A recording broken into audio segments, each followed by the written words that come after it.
some ways it's kind of interesting to see the attention these cars get. One of the guilty pleasures is just eavesdropping on people walking along and trying to figure out what it is.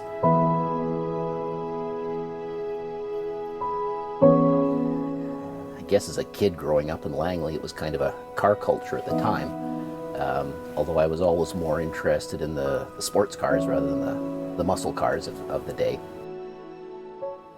Hi folks, and welcome to Center Lane. I'm Bruce Hitchin. Today I'm at the home of Mike Boyle.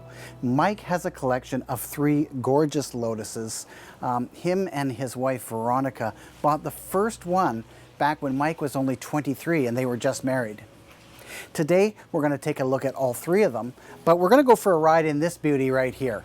Now, if you like this episode, please subscribe to my channel and click like to be notified of future episodes.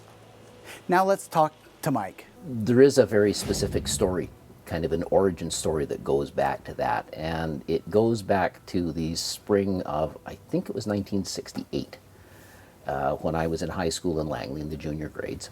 I was in the junior band at the time, and we got shipped in a bus down to the junior high school in Fort Langley for some kind of cultural event, which I really don't remember anything about, but I do distinctly remember that there was a lavender Lotus Europa in the parking lot. And I knew what it was. I had never seen one before.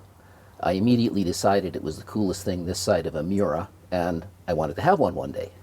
What I didn't realize at the time is that there was a girl attending the junior high school we visited who had also seen the Lotus and thought it was a very cool car and wanted one someday. And so that was the end of that. Well, a couple of years later, when the junior high merged into the same school, lo and behold, that same girl was in my class in school, and we started going out, and there was a bit of an interruption, and a few years later we got married, and still are, and bought the Europa as soon as I finished university. And we've still got it, which is why it has seniority on both of our kids, as I remind them quite frequently. The Europa is the oldest, it's the slowest. It's got by far the worst brakes. It's got, they're good brakes for 1972. For 2021, they're not so good. Just brake technology has changed so much. 4-speed transmission in it as opposed to a 5 or a 6 in the others, so it's wider ratios between the gears. It rattles, but I just find it much more engaging to drive. It's probably the hardest car to drive. It's certainly the hardest car to drive smoothly. But I just find it more, I guess rewarding is the word, to go out and take a corner properly in that car. When the mood strikes me, I can scare the crap out of myself at much more reasonable speeds. Just the connection to the road, it's, it sounds like some of the cliches from the old magazines, but the steering is almost telepathic on it. The car goes where you're looking, and of course it's so small and so low to the ground, and you're so immediate to the road that even if you're not going terribly fast, you get a good sensation of speed in it. I just find it very enjoyable to drive.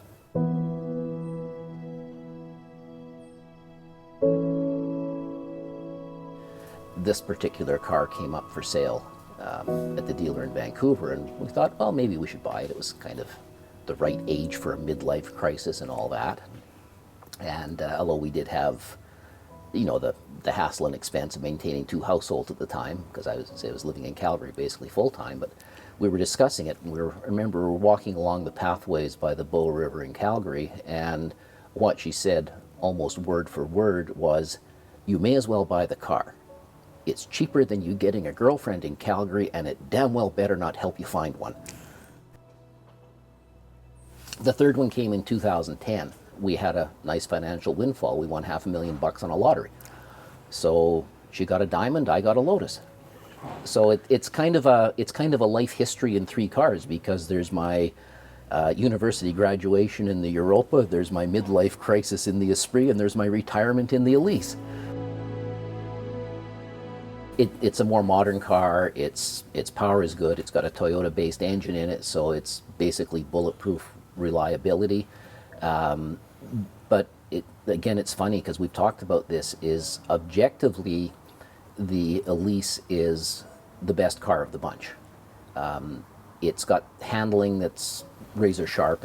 Its handling's probably even slightly better than the Europa.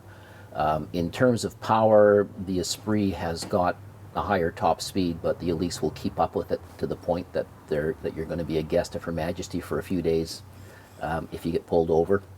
Having said that, it consistently comes in number 3. I like the Europa because of the history. Veronica likes the Esprit because it's bigger, it's more comfortable.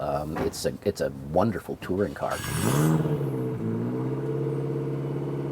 It gets the most attention parked. The Europa gets more attention in terms of what the heck is that thing. The Esprit, people tend to recognize it, and this being one of the later Esprits with the V8, it's quite noisy. So it does attract a lot of attention because of the noise, but it is certainly the flashiest.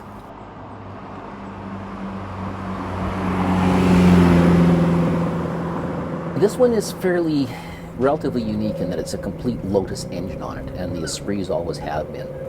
It started out as a naturally aspirated 2-liter engine. It then got enlarged to 2.2 liters. In the early 80s, they added a turbo to it, and it became the Turbo Esprit.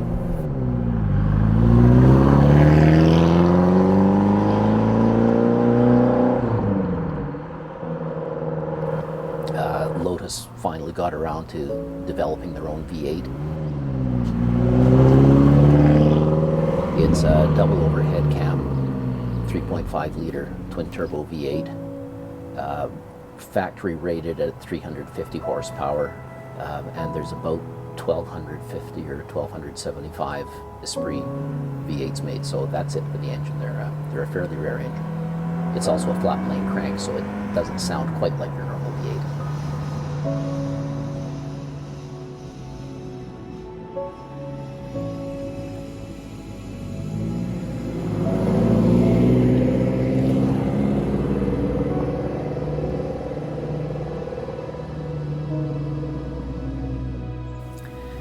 It's a combination of factors. One, Lotus has got a reputation as being great drivers' cars, which they are.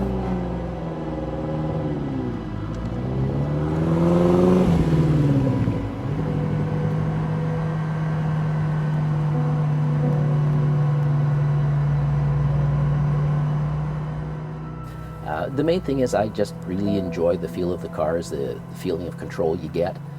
They've got the braking, they've got the steering, they've got the acceleration. I just find it very enjoyable to drive.